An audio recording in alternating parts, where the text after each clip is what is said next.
Colleague Matt Fernandez is at the Samsung facility just a few miles from here. And Matt, you got to tour that beautiful facility earlier today.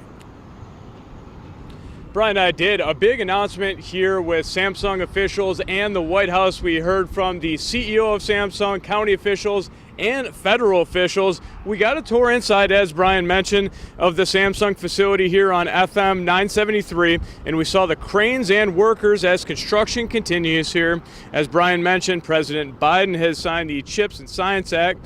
He says it's aimed at leadership in semiconductor manufacturing.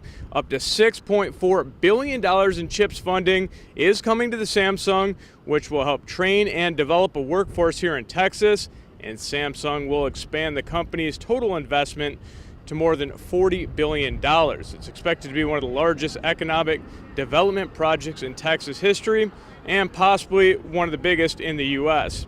There is a preliminary agreement between Samsung and the Department of Commerce to bring Samsung's advanced semiconductor manufacturing and research development to Texas.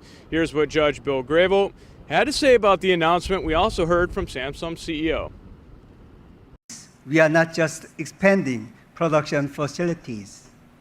We are strengthening the local semiconductor ecosystem and positioning the United States as a global semiconductor manufacturing destination. We literally will have the most complicated and innovative semiconductor cluster in the world right here in Taylor, Texas, and it's amazing.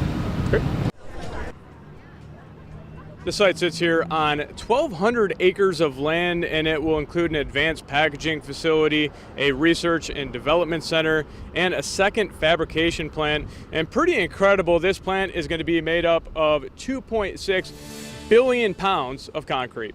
Reporting live in Taylor, Matt Fernandez, KVUE News.